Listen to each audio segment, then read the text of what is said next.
Think about this. That great kingdom in the sky you were told about for centuries. Vanished. When you look up, there is no eye watching over you. No will judging your every step.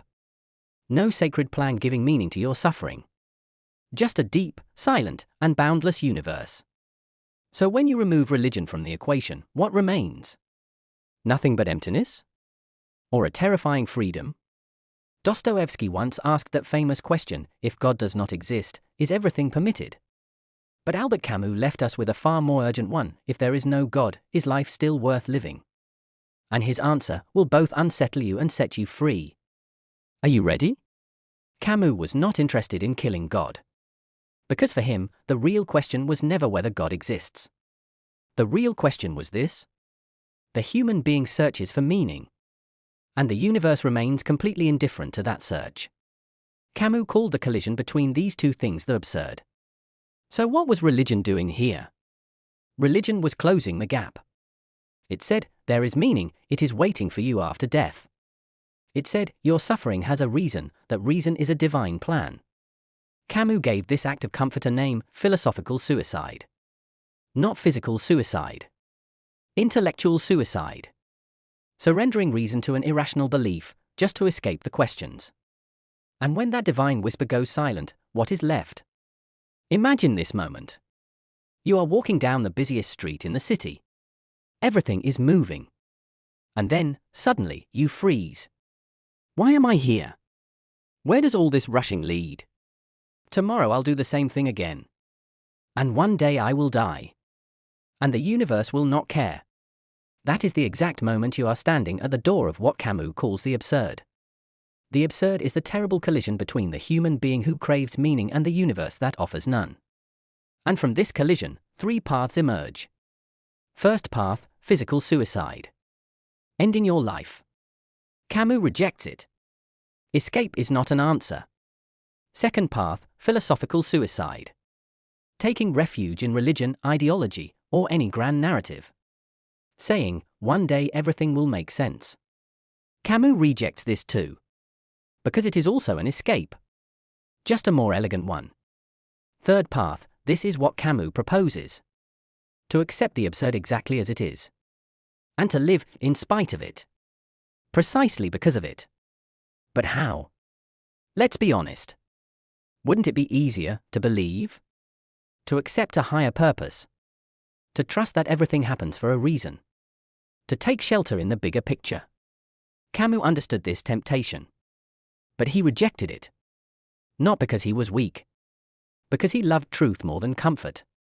And I want to ask you, would you rather live inside a comforting illusion or face a difficult but honest truth? This question seems simple.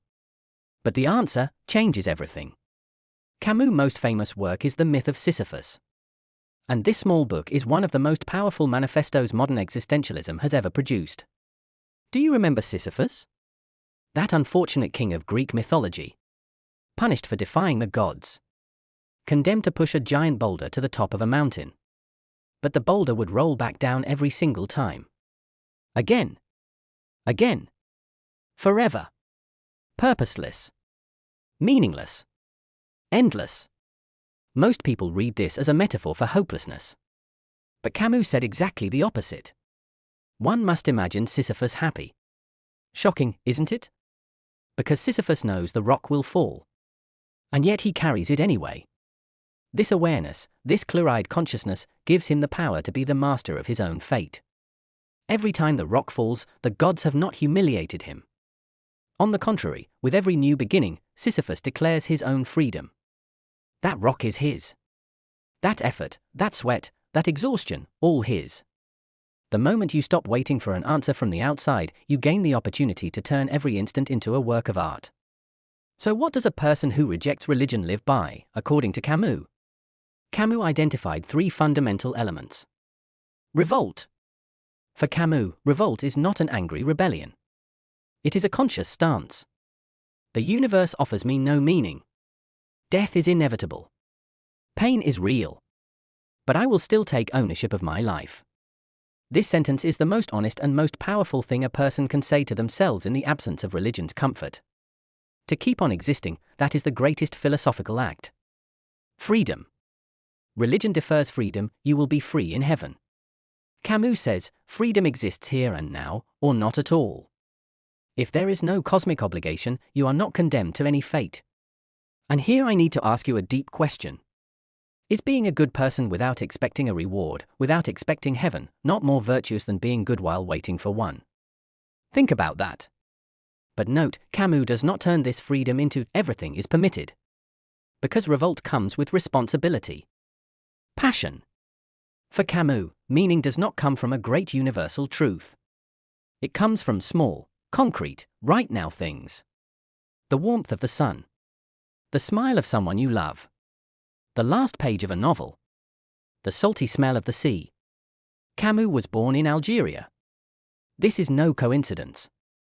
His philosophy is bodily, intuitive, rooted in nature. To consume today to the fullest, without retreating into tomorrow's illusions. These three elements are what fills the space religion leaves behind: revolt, freedom, passion. Values that make us human without needing a god. Of course, Camus' views are not beyond challenge. One criticism goes like this: if everything is meaningless, why revolt at all? Wouldn't revolt itself be meaningless? Camus' answer is strong: meaninglessness is not a justification for inaction. On the contrary, accepting meaninglessness makes it necessary to fill every moment with deliberate choice. Another criticism, from the religious side, isn't what Camus proposes just nihilism. No. And this is a critical distinction. Nihilism says, there is no meaning, therefore nothing matters. Camus says, there is no meaning, but that is not insignificance. That is freedom. Sartre also rejects religion, but tries to fill the void with self-creation. Camus almost dismisses even that, inventing a meaning for yourself is just another form of escape, he seems to say. Is he right on this point? That is the question that keeps philosophy alive. And the answer is yours to give. Albert Camus died in a car accident in 1960. He was 46 years old. In his pocket was an unfinished novel manuscript. An unfinished life. An unfinished book. Perhaps that is the most fitting end for him. Because Camus' philosophy never said this is the final word. It always said, keep going. Keep questioning. Keep facing it. What remains when you reject religion? The molds shatter. The comforts dissolve. The grand promises fade. But what remains is this: freedom, responsibility, awareness, and most importantly, right now. Camus did not give us easy answers. He took away the answers we already had. And in their place, he left a challenge. To live without illusions. To create meaning in a silent universe. To look the absurd in the face and choose to live anyway. One last question for you. If nothing is written, what will you write? Leave your answer in the comments. I genuinely want to know. If you enjoyed this video, check out the one where I explained what Nietzsche really meant when he said God is dead. That is the previous chapter of this story. See you next time.